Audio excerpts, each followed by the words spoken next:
Hello and a very warm welcome to this special telecast on Rajya Sabha television with me, Frank Pereira. The final list of 10 smart cities for funding under the centre's flagship smart city mission will be announced today. The announcement will be made by Minister of State for Housing and Urban Affairs, Hardeep Singh Puri.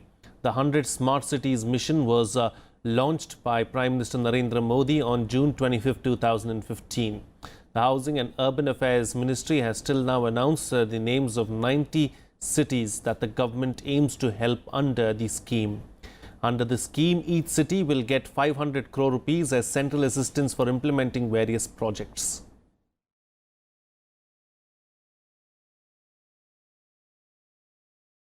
Well, joining me for a chat this afternoon in our studio is Dr. P.S.N. Rao, Chairman, Delhi Urban Arts Commission. Welcome and thank you for joining me on the program, Dr. Rao. Thank you. Firstly, let's try and understand what the Smart Cities mission is. If you could tell us something more about it. Yeah. See, Indian cities are lacking in infrastructure of a varied nature.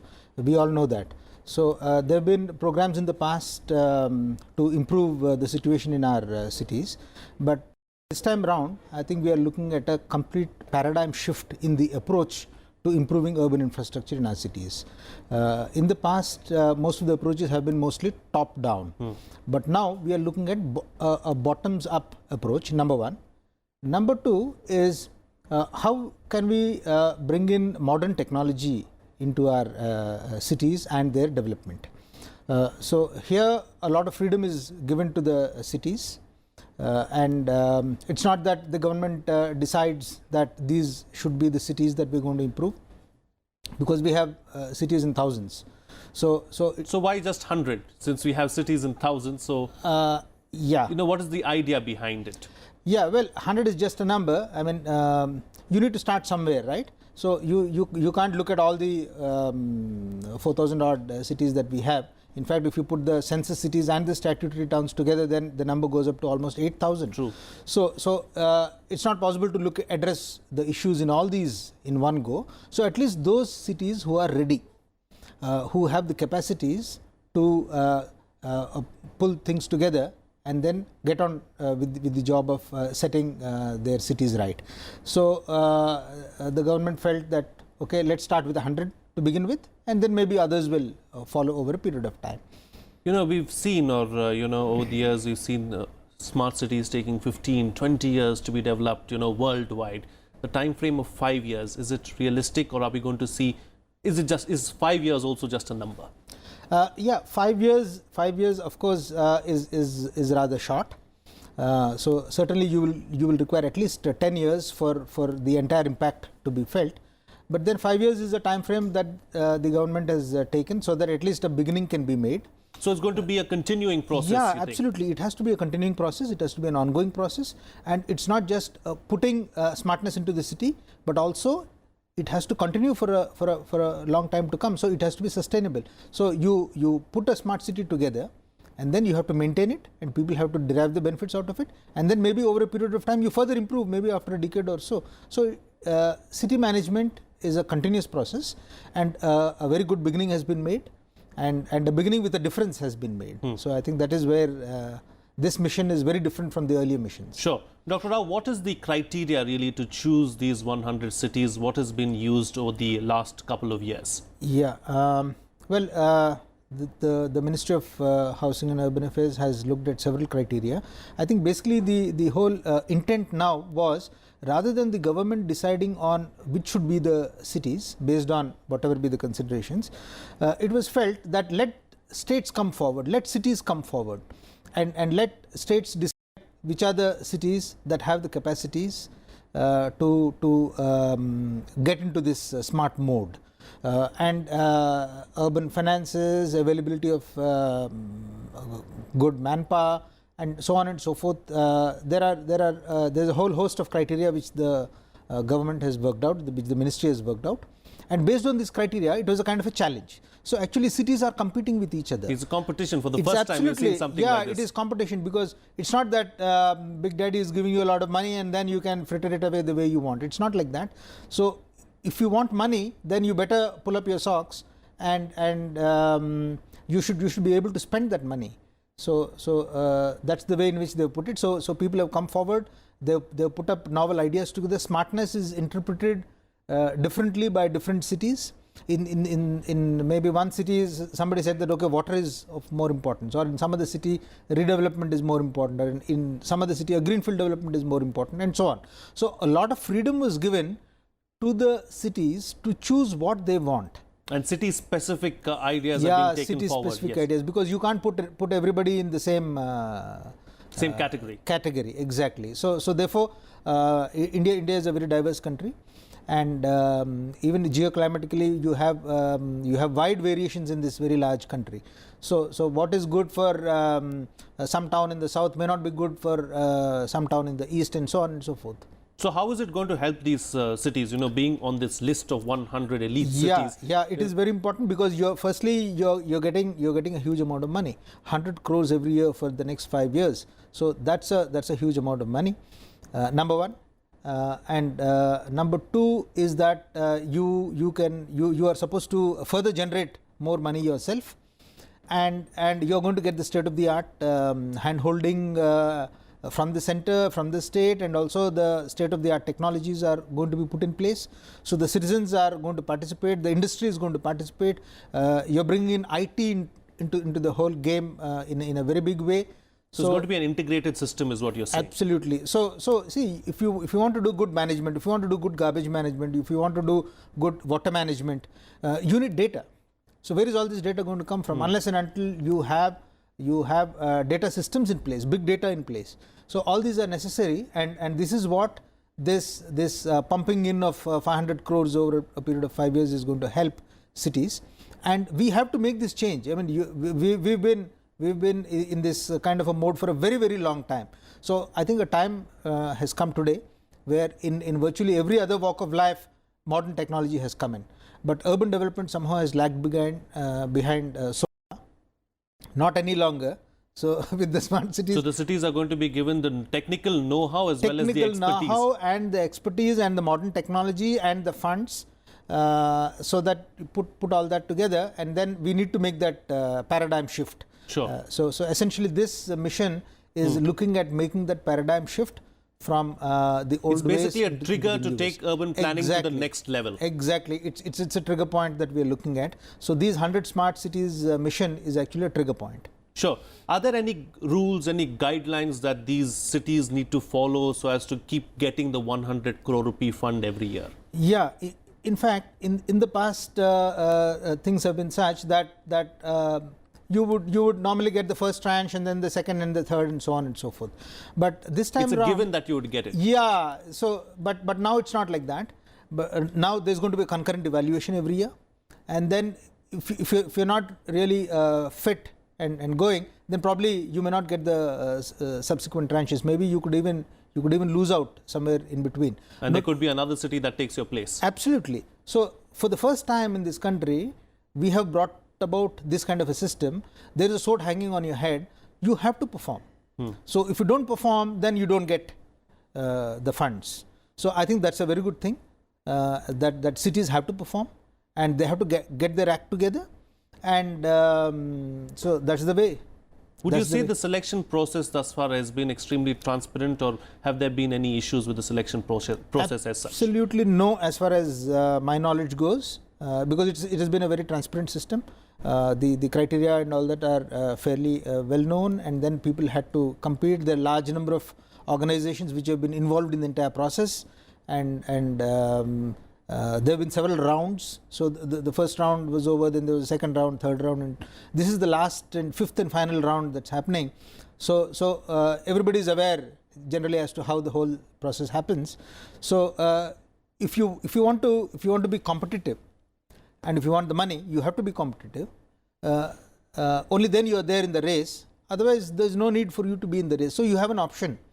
You want to be in or you don't want to be in. And if you want to be in, then you better work for it. Sure. Is there scope? You just mentioned that this is the last tranche of 10 cities that are going to be named in the 100 list. Is there scope to expand this list further and bring in more cities under the ambit of smart cities? I for one, can only hope for expansion.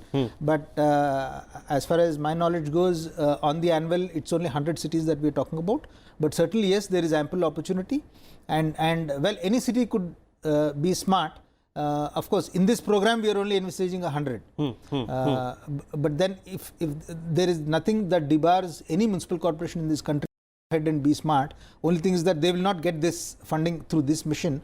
But if they are in a position to mobilize funds from some other sources, and if they want to move forward, then there is nothing that stops anybody. Sure. Is this the first time you're seeing a selection process like this, where it is competition based? Have you come across something like this anywhere else in the world, maybe something that you've taken from somewhere else? Yeah, I mean, in other parts of the world, it's quite common.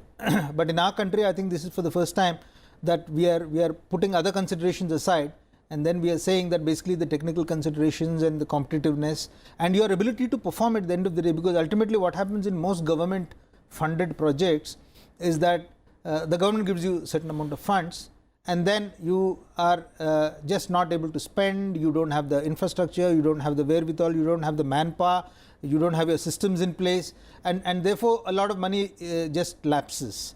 So here all that is taken care of well in the beginning. So if you don't have your systems in place, then probably you are not even considered.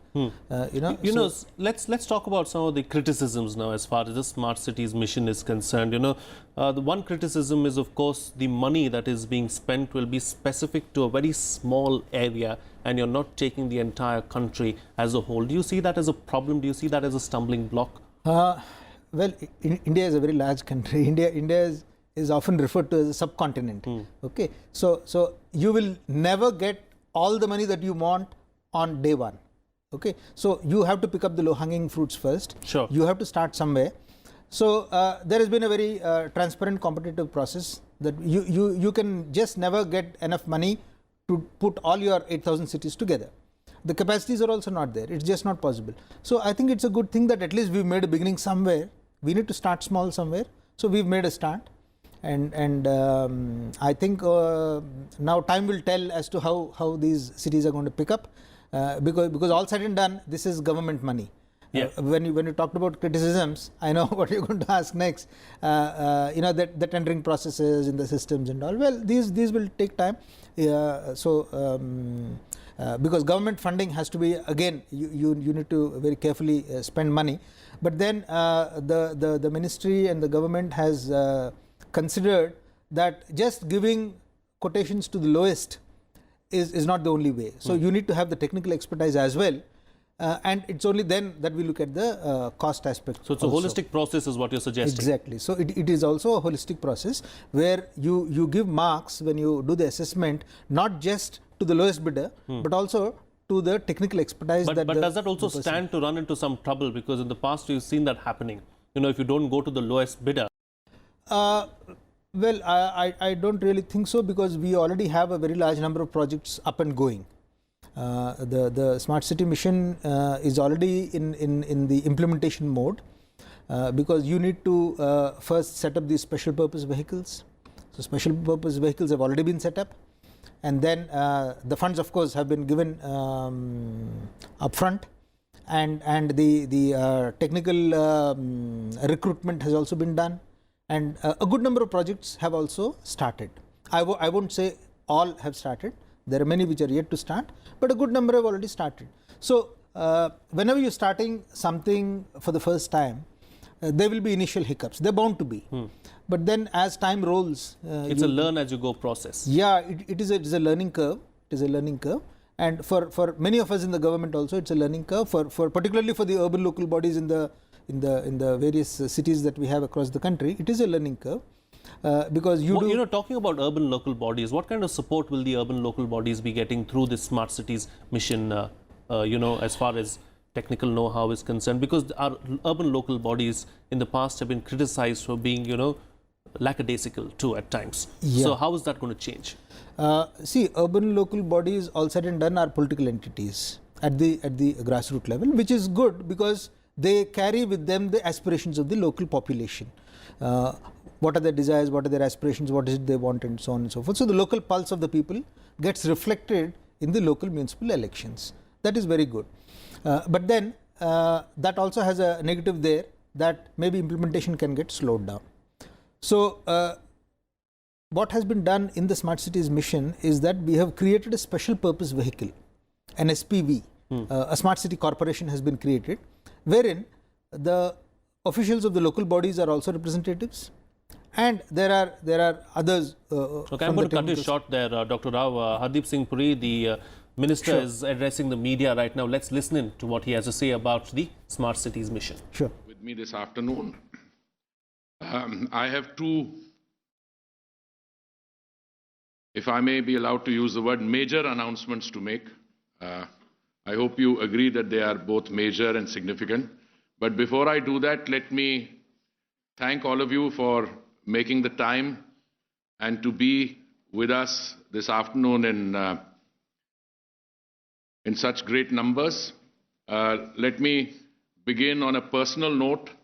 You know, the first job I had in the government of India when I came back after a language posting in Tokyo was in the external publicity division.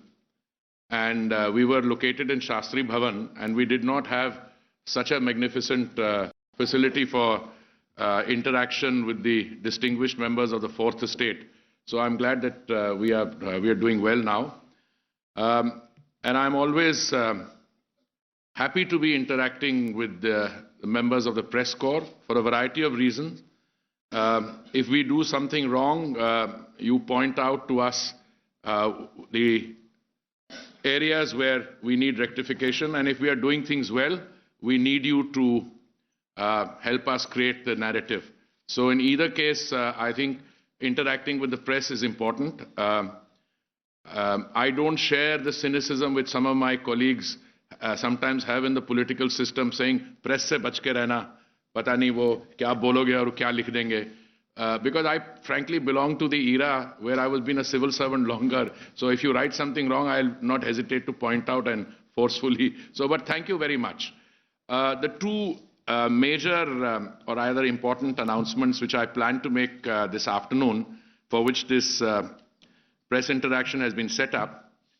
One relates to what is called an assessment of livability standards in 116 Indian cities. The Ministry of Housing and Urban Affairs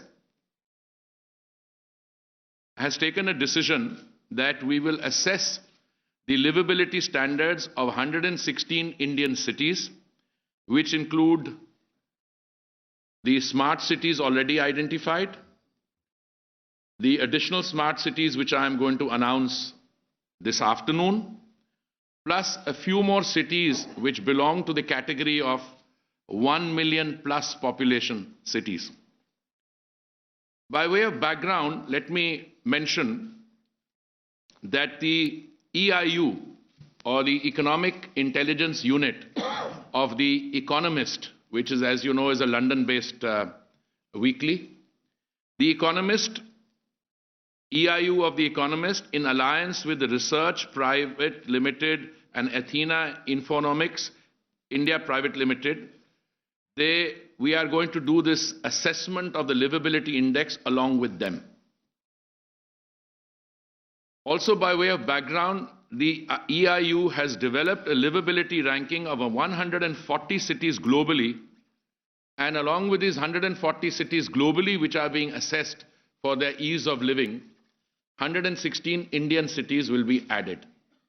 Now, this program is being funded or will be funded by the World Bank, and the assessments will be of a relative nature. That is, those 116 which will be offering themselves or which will be part of the assessment will be graded against each other in ranks from most livable to less livable and so on amongst the 116. The second announcement that I want to make relates to the Smart Cities program. Again, by way of background, I would want to mention to you that this program was commenced by the Prime Minister very soon after he assumed office. The government was elected and installed in May 2014. The Smart City program, I think, was initiated about a month later. June 15th, exactly. 1 month later, exactly. I also want to place before you that Those of you who have some residual cynicism, I have some statistics which I want to share with you. I am relatively new to this portfolio, having been there, as most of you know, only for 3 months plus. But I can tell you, as far as I can see, this is one of the projects which has the fastest rates of implementation in terms of when the cities were announced, how they are progressing, the work undertaken, and so on. Let me give you the background. It started in May 2015, middle May, 15th June to be exact. Now, to have a smart city, you need to make a proposal. That proposal has to come from the state government to the central government. After the title of smart city is given, it's not conferred. It's a process of selection based on intense competition. Once you do that, then you have to set up a special purpose vehicle. You have to appoint a consultant, in many cases international consultants, and then you have to identify projects which will be part of the smart city scheme. Those projects have to be conceived, designed, and tendered.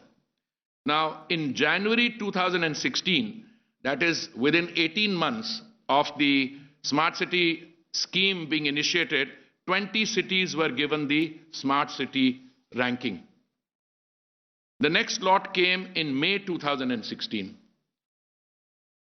This was 13 cities. The third tranche came in September 2016, which was 27 cities. And finally, in June 2017, another 30 cities were added. So in total, between January 2016 and June 2017, we have a total of 90. That left 10 more as part of the original list of 100. And I'm pleased to announce that the winners or the selected cities, I'm going to announce 9 today. The reason being that there has been a non-submission, or rather one city which would appear to qualify but has not submitted its proposal, and that is the city of Shillong. So we have kept one slot for Shillong, and should that proposal be forthcoming, and should that proposal meet the QRs which we expect from the smart cities, then it would be considered for the remaining slot. But I'm pleased to announce that the 9 cities which have been considered and awarded, the number 1 position goes to Silvassa from Dadar and Nagar Haveli, which has topped the list of winning cities in this round of competition. The other cities are Erode in Tamil Nadu,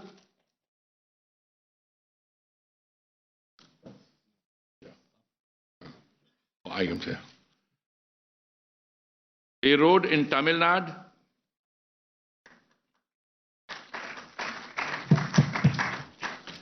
Diu in Daman and Diu,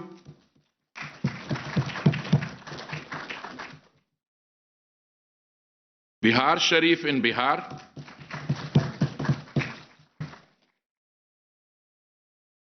Bareilly in Uttar Pradesh, Itanagar in Arunachal Pradesh,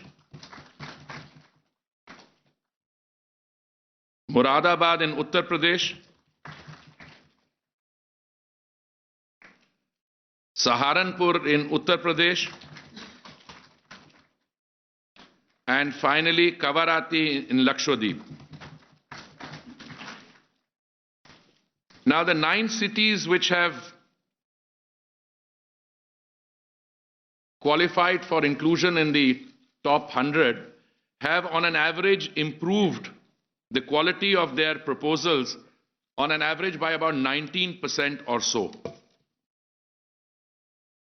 Each of these cities has developed a unique vision and has selected an area-based development program which will be developed as a lighthouse to be replicated by the city.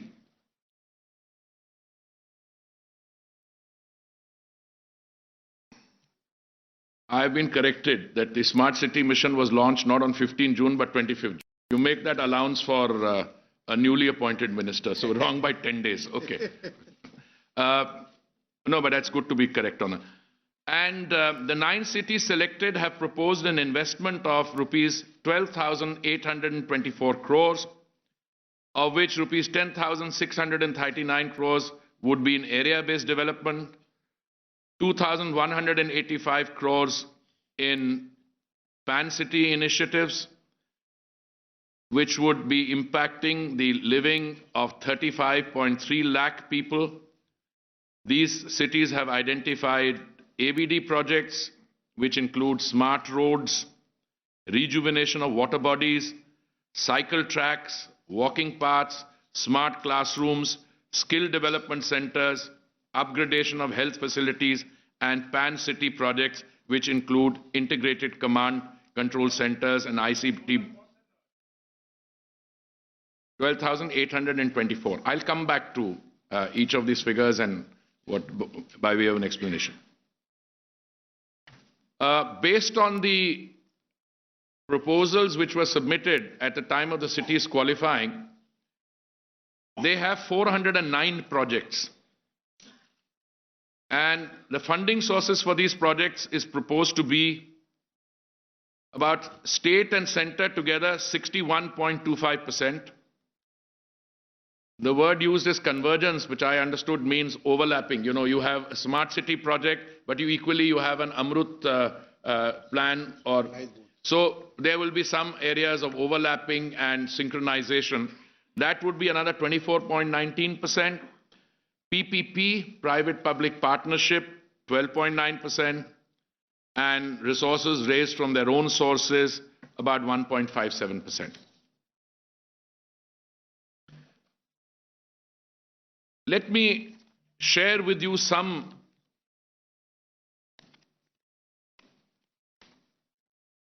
other details which I think are relevant. I am often asked a question, why are some states and cities doing very well and proceeding very fast, where some others are relatively slow? Well, it may have something to do with local factors, but I believe by and large, and the Secretary will bear me out, most of the cities, soon after being conferred this status after this competition, actually have moved ahead and got their special purpose vehicles established, and I'm coming to that. Other than one, yes, I'll have to come to that one. They've appointed consultants. Would I be correct in saying out of the 90 that we have, about 83 already have SPVs? So that is where work is in progress. Now, before we came to these additional 9, the amount of allocation was something 140,000 crores. Now it is 180 was. It's now, this is close to 209 lakh crores. Now that's a lot of money. 209 lakh crores, which will be 90 plus these 9. But please remember, when you're looking at a sheet which has names of city, status of implementation, and money spent, you have to look at the overall amount. You know, you have to look at projects for which tendering has been done. The money outflow has not taken place. Money outflow will take place when the project is completed or stage payments. Now, when you add all that up, I think the utilization was about 20 lakh crores up to a point, the rate has gone up between September and December. 237 work completed, sir. 2,237 crore work already completed, sir. Okay. And I've got that. In addition, between September and December, this is the figure. Completed. And we have another 18,616 crores in 495 crores, which is underway. So if you add that 18,000 and 2,337, it is more than 20,000 crore. And this is already tendered out. And then another 15,885 crores, which has already been tendered. Another 1,987 projects worth 1 101 lakh 992 crores are at DPR stage. Now, these figures, which we will give in a press note also subsequently, this figure shows that the amount of actual work tendered is very high. No, we will give you additional. That's what I'm saying. If you have a press note, if you want these additional figures, we will happily share those with you. I thought press notes are issued after the meeting, but they were after the meeting. So that's why you don't have it. Yeah. In other words, the process underway in terms of the different stages, 2,000, 18,000 crores, and another 15,000 crores, etc. You will begin to see the physical manifestations of these outlines in another 6 months or so, because that is the normal expectation. I'm also asked a question, India has 4,041 cities. Why only 100 smart cities? And I see Mr. Norona also having that questioning thing. Well, my answer to that is, if it was an ideal world and we had unlimited resources, we could have made a start with 1,000 smart cities instead of 100. But it's not an ideal world. But I believe in the following 2 or 3 processes which I think are really fundamental.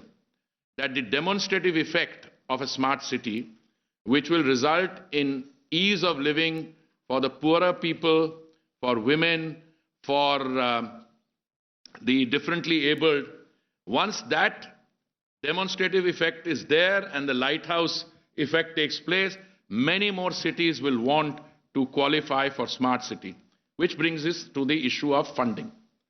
In the final analysis, I don't believe the central government and state governments alone can do the funding.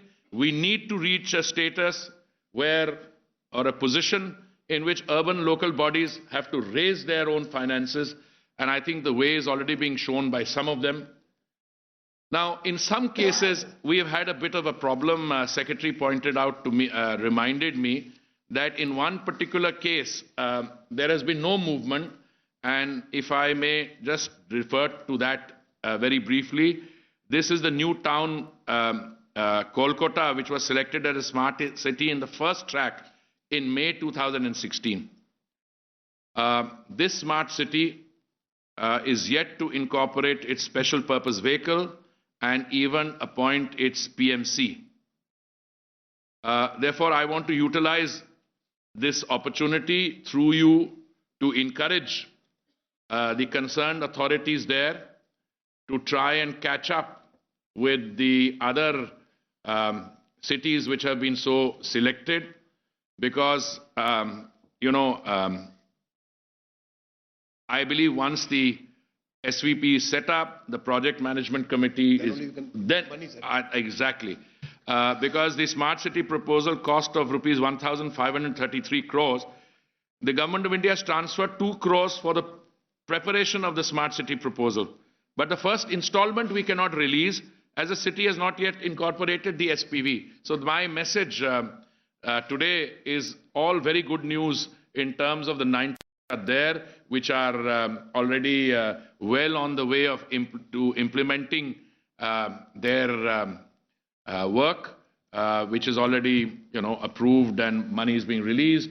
But if the remaining city gets started, I'm hoping that with the 9 that we have announced today, that they will at least keep pace with those 9. I am going to confine myself to these limited remarks in the hope that if there's any other information required, it could be provided to you by us through any questions or doubts that you might have. Thank you, Honorable Minister, sir. There will be a presentation now. Yeah. Brief presentation. Yes. I hope you're not blocking this, no? No, sir.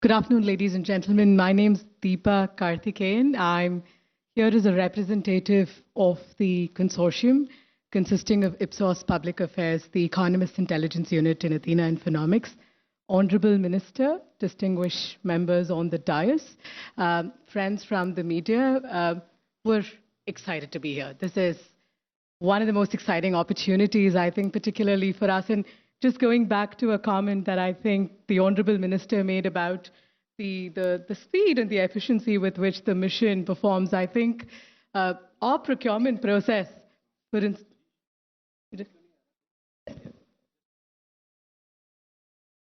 sure, absolutely.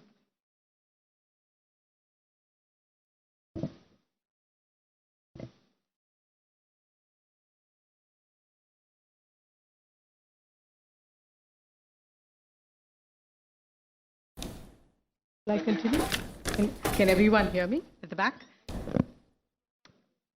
So I was referring to a comment that you made about the efficiency with which the mission performs, and I must admit that our procurement really was a testimony to that fact. I think in under 2 weeks, the evaluation was out, and we hope to receive our letter of award today. We're very excited to be a part of this opportunity. Why does this excite us? And I think that it excites us because irrespective of what initiative we choose to invest in within an urban context today, we all must ask ourselves that single question at the end of the day, which is a litmus test for pretty much every investment, every program, every strategy. Are we making our cities more livable for its people? And this index, perhaps, in that sense, is very cross-cutting. It's not unique to a particular program. It's not just about smart cities and what's happening within the realm of that program, but is cross-cutting across urban sector transformational initiatives, and therefore is enormously exciting. Now, that begs a very critical question of what does livability entail? How do we go about defining livability? And the ministry has done a truly commendable job of trying to put a framework to that. Nowhere in the world before has an initiative of this level of comprehensiveness. I think there are over 79 indicators cutting across 15 categories, over 4 pillars: institutional, social, economic, and physical infrastructure. So a truly 360-degree framework that covers so many aspects and dimensions. Well, there you have it, of course. That was the Minister Hardeep Singh Puri, of course, talking about the Smart Cities program, and he had 2 big announcements to make. He spoke about the assessment of livable standards in 116 cities as well, being part of a global initiative along that is being funded by the World Bank. He said these 116 Indian cities will join 140 other global cities, and a ranking will be brought out about the living standards in these cities. And of course, he went on to name 9, not 10 cities as far as the final tranche of smart cities are concerned. The names of the cities, of course, are Silvassa in Dadar and Nagar Haveli, Erode in Tamil Nadu, Diu in Daman and Diu, Bihar Sharif in Bihar, Bareilly, Uttar Pradesh, Itanagar, of course, Moradabad, Saharanpur, and Kavaratti in Lakshadweep.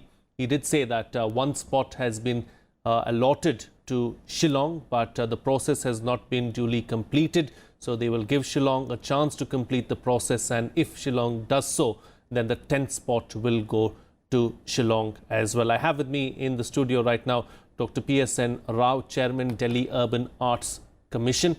Dr. Rao, we heard the press conference very patiently. 9 cities, not 10, named in the smart cities list. How are these cities going to benefit? Yeah, I think this is firstly exciting news for all of us. Well, we hope Shillong will also join very soon. Yes, these cities are going to benefit a lot because these are small towns and emerging in the urban spectrum of the country. And these cities, as the Honorable Minister mentioned, they have area-based development programs. They have some pan-city programs as well. So I think this is going to benefit a very large population. I think 3.5 million was the figure that, he has given. That's what he said. 35.3 lakhs. Yeah, 35 lakhs. So 3.5 million is a huge population that's going to get benefited by this this tranche of smart cities.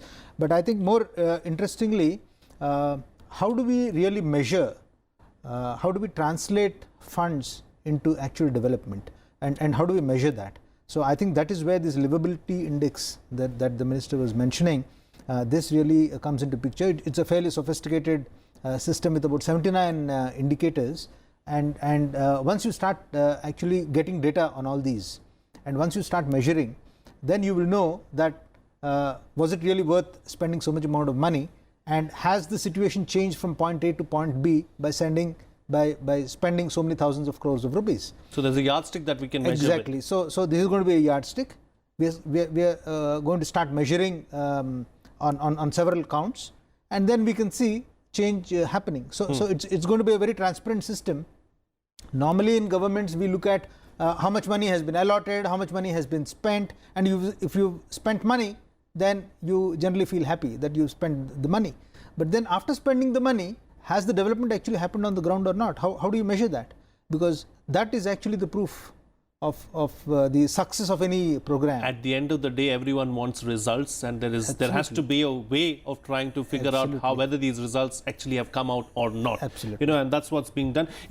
Smart cities, 9 smart cities now, the 10th spot being given to Shillong. Of course, the due process needs to be followed now by Shillong, and it has to follow up on the process as such. But if you look at it, it's a mix. It's not just one particular area, one particular region, and a couple of tier 2 cities, couple of tier 3 cities, Correct. a couple of cities from the northeast. So we're looking at a pan-India presence as such.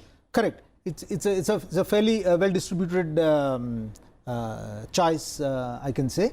But then it's not something that we have envisaged. It was something that emerged out of a process. It emerged out of a competitive process. It emerged out of a transparent process. So I think that is the beauty of the whole thing, that maybe some of the popular names are not there, and some of the names that we've not heard of are actually there. So that actually shows that people who are sincere, people who are really people who mean business, their names are here, and they've gone through a rigorous process. So we presume that they will continue with that system. And my only disappointment was Kolkata. Yeah, I was just going to come to Kolkata now. I wanted to speak to you about Kolkata because, the minister singled out Kolkata because the kind of work that they have not done. I mean, he did mention that, they have not done anything on this particular front. It was awarded the smart city status, but not. So, what's going to happen with Kolkata now? I mean, is there going to be a final chance given to Kolkata? I mean, what do you suppose could happen? Yeah, certainly. Kolkata has been the first city of this country. So Kolkata, yes, but I don't know, maybe they are having some issues. I really don't know the facts of the case, so I won't be able to comment. But I'm sure that Kolkata will certainly catch up. Maybe they are going slow for some reason. There must be some genuine reason there. But then certainly I hope that they will be able to catch up with the others. And ultimately, because Kolkata is a very complex city, it is a very large urban agglomeration. So at the moment, I won't be able to really comment much. Sure, I understand. I completely understand, because we'll have to go into the things as to what has gone wrong. Yeah, I mean, we can't sit here in our studio and say what has gone wrong. There must be something seriously wrong there. So, but I'm sure they'll turn around, because Kolkata is also seeing a lot of improvement in the recent past. I think the developments in the Salt Lake City and in the Rajarghat area and so on and so forth. So Kolkata is now emerging from the past shadows. So let's hope for the best. Sure. Going back now, to some of the projects that have been started thus far, what has been the status of the projects that have been started? Because the minister did mention that there has been significant progress in at least 83 of the 90 cities. Correct. Yeah. So here again, I won't be able to very specifically comment. But then projects have started, the tendering has started, and works have been awarded, projects are underway. So we'll have to actually wait and see, because the whole idea is to bring about that lighthouse effect. Yeah. That you have projects which have a demonstrability. They will demonstrate that yes, using this kind of a technology, we can achieve certain things, and then they will show the way. That's why they are called the lighthouse effect projects. We'll have to wait. They're going to be examples. Yeah, they're going to be examples. And as the Honorable Minister said, we need to wait maybe for another 6 months and then we'll really see that these projects will start showing the effect. And You know, then, the minister did say that this particular mission has the fastest rate of implementation is something that he spoke about. Yeah, yeah. So can we see considerable difference or a considerable change in 5 years' time as far as these cities are concerned? Yes, I hope so. I hope so, because indeed this mission is very different from the earlier missions that we've seen so far. As I said earlier, there is a paradigm shift in the whole approach. Number one, there is a as it was mentioned just now, there is a combination of finances. You have the central government, then you have the state government, then you have a PPP, and then you have some amount of funding that's coming locally as well. Sources, is Own sources as well. Yeah. So you have a combination of funding that's coming up. So it is different in more ways than one as compared to the past. And then most of the SPVs are already active, except for a very few where SPVs are yet to be set up. The other places SPVs are already there. So I am quite confident and positive that by the time maybe in a year or two we will see the effects of these. One more projects. important thing that the minister spoke about, since we are on funding, he said that this funding cannot go on forever. There has to be a new scheme needs to be thought out. Urban local bodies will have to start pitching in, and and will have to take the process forward. Like we spoke earlier in the program as well. This is just a trigger. The central government has taken the initiative upon itself to just trigger something off to start the fire. Exactly. It's up to the respective states as well as the respective urban local bodies to keep the fire burning, don't you think? Absolutely, because we don't live in idle circumstances. So there is some amount of funding that the government of India has given, and maybe the states will be able to manage a little bit more. But in the long run, how far can this be sustainable? And we have so many cities, we have thousands of cities. So we have to improve the state of urban local finances. So we do have the central finance commissions, and then many suggestions have come out of these. The question of property tax, the question of various other local sources of revenues, I think these are very, very important areas where we need to concentrate. There has been a lot of devolution of funds from the center to the state and from the state to the local. That is also not adequate. So therefore, we need to probably mop up more revenues at the local level. A large number of people don't pay taxes in our cities, so we need to look at that.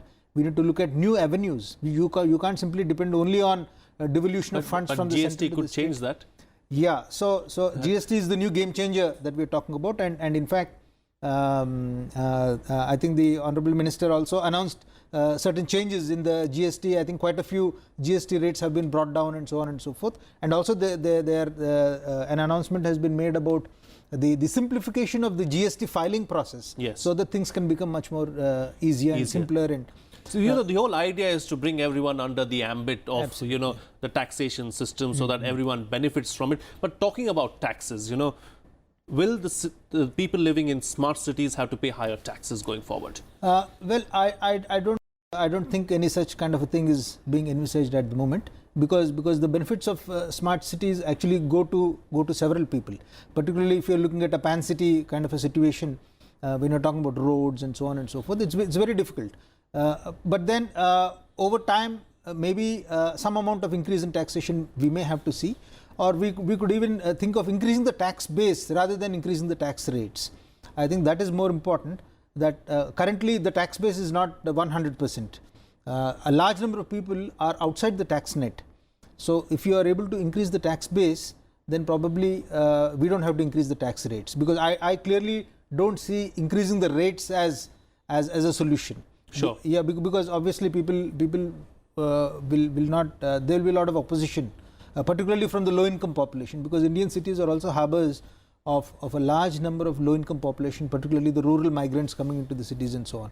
So you can't really increase the rates of taxes. So the only way is you can increase the base. You can think of alternative sources. There have been other methods like municipal bonds and so on and so forth. Various other instruments have also been experimented with in the past. So probably we need to start working on those lines as well. Talking about the smart cities mission, how do we take it to the next level? Is there something that we can incorporate, something that we can bring in to the picture? Yeah, the next level is, I think, taking a more comprehensive view of, I have 2 points to make. One is local finances. How do we, because you, as the minister himself said, you can't continue to expect the central government to keep on funding you. So you have to raise your own resources. So local finances is another area where a lot of focus has to be made by the Central Ministry of Housing and Urban Affairs, as well as the state governments and the local governments, number one.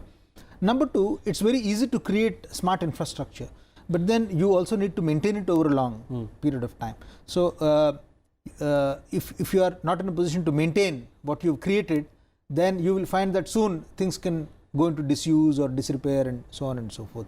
So creating good infrastructure is one thing, maintaining it over the long run is the other thing, and then upgrading it as we go along.